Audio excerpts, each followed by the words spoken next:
Hello and welcome! In this video, I will be going over basic charcoal technique along with setting up and drawing a still life. Charcoal can be a bit overwhelming, especially if you've never used it before. This is why I will be teaching you a technique that will make the whole process much less difficult and improve the look of your final piece. The materials you will need are vine charcoal, compressed charcoal, a soft charcoal pencil, plastic eraser, kneaded eraser, and an eraser stick. For paper, drawing paper or charcoal paper work well. I recommend that you work larger with charcoal because of how much surface area the medium can cover. The size of your paper could be anywhere from 9 by 12 inches to 24 by 36 inches for this piece. First, we have to set up the still life. Look around your home for interesting objects that contrast in size and shape. We're going to keep it simple, so choose no more than 3 objects. Now select where you want to draw your still life. Make sure you choose a place where your still life will not be moved, as you will probably not complete the whole drawing in one sitting. Try to also set up a single light source. I recommend placing some sort of lamp to the side of the still life, as this will create more dramatic shadows. Also be aware that you are using charcoal, which can be messy, so make sure to work in a place that can get a bit dirty, or make sure to use some sort of protective covering like newsprint. Here is my setup. I have my paper taped to a board so that it does not fall. This will also create a white border when I remove the tape, which can look nice. Underneath the board is a trash bag to catch the charcoal dust so that it does not get on the floor. My board is also to the right of my still life, as I am right-handed. It is angled towards the still life so that I can clearly see both my paper and the still life. I have a single light source which is above my still life, as I have a lamp in the middle of it. Before we start drawing, you're going to want to get a good idea of your composition. A way to help you figure out composition is to draw thumbnails or frame in. I went over both of these concepts in my previous video, so you can go check those out if you haven't already. Before I start, I'm going to draw 4 thumbnails of possible compositions and then choose my favorite. The first step of this charcoal technique is to take your vine charcoal and use that to tone your paper. Hold the charcoal on its side so that you cover the most surface area possible. Fill the whole paper and don't let any white show through. After you finish the first layer, use your hand to smooth it out. Keep layering the charcoal and then smoothing it out until you can't get the paper any darker. It is important that you only use vine charcoal for this step. Getting charcoal all over your hands and arms is completely normal, as charcoal is a very messy material. Once you have toned your paper, use the vine charcoal to start drawing and mapping out the still life composition on your paper. I am keeping the thumbnail I have chosen clipped to my board so that I can use it as reference. Draw lightly and loosely. Just try to capture the basic shape and proportion of your still life. The shape doesn't have to be perfect, as you can just wipe it away if you decide to change it. Your drawing just needs to block out where you will be placing each form. Instead of going to the sink and having to wash your hands constantly, you can use your kneaded eraser to clean the charcoal off of your hands.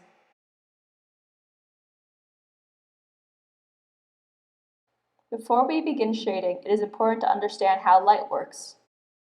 When a light source hits the surface of a subject, it creates light areas and dark areas. However, when we take a deeper look into how light works, we begin to realize that there are actually different types of light and shadow.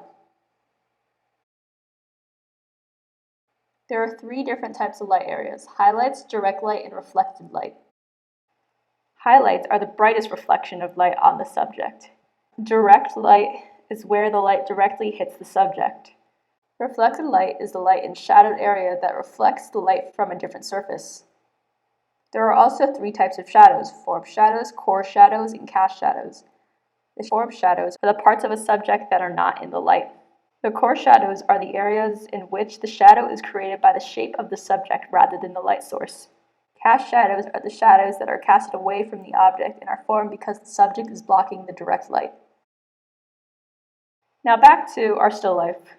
You will want to separate the light areas from the dark areas and use your eraser to clear the light areas in the still life. The plastic eraser is good for subtracting the big sections, but you need to press hard. The kneaded eraser works too, but it's not very good for the eraser. Don't remove details yet, just block out simple shapes. Before we start shading with charcoal, we're going to want to understand how to use each material. On a separate piece of paper, test all of your materials. Like with graphite pencil, you can hatch and cross-hatch to shade. I went over hatching in my first video, but it's a bit different with compressed and fine charcoal because of their various textures and consistencies.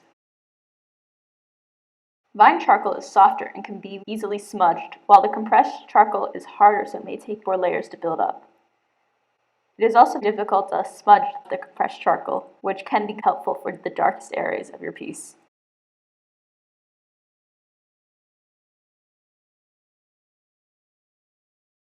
The charcoal pencil can be used for small, dark details and fine lines. Get a feel for the difference between the charcoals and the different ways you can use them. Try creating a gradient using all of the charcoals so that you can get a sense of how each one can be used to create different lights and darks.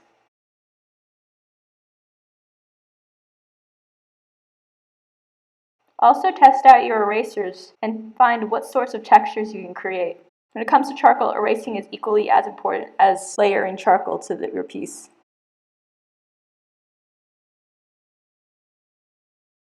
Once you feel comfortable with your materials, you are ready to start shading with charcoal on your drawing. You will want to block out the dark shadows using the compressed charcoal. You can use your hand to smudge the charcoal if you feel it's too grainy. Be careful not to over-smudge your work, as the texture makes the piece more interesting. Also, be aware that the oils from your fingers can darken the charcoal. Some artists prefer to use blending tools like blending stumps for smudging, rather than their fingers. After we have blocked out the light source, we will go back in with the kneaded eraser and vine charcoal to get more of the lighter details.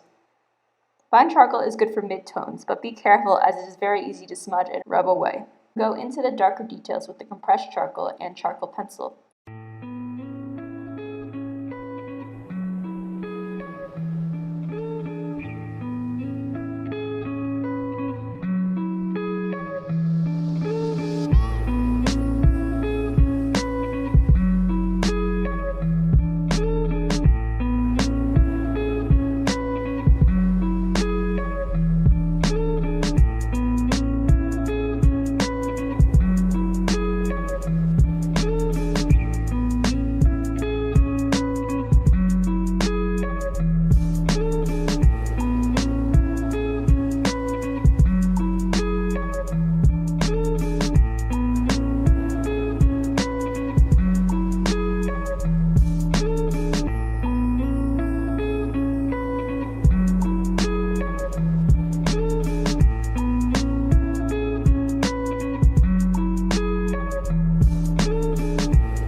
Once you feel you have finished laying in the rest of your areas, step back from your piece and see what areas need more work. Spend some time going back with any of your materials and finalizing your piece.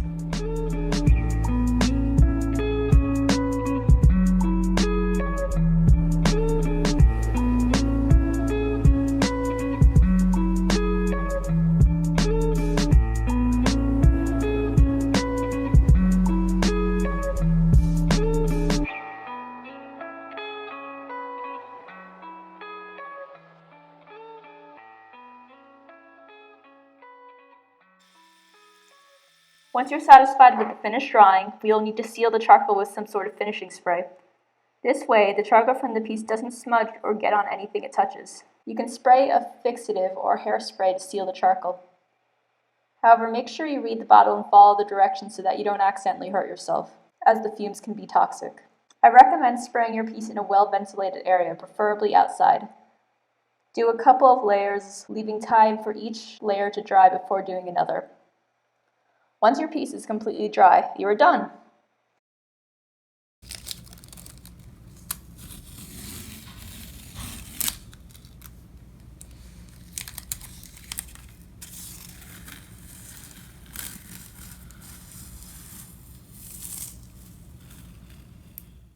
Here is my final piece. Practice and apply this technique to your longer charcoal drawings, and the medium will become much more approachable and easier to use. I hope you learned something new. If you have any questions, be sure to leave them in the comments and I'll try my best to answer them. Thanks for watching!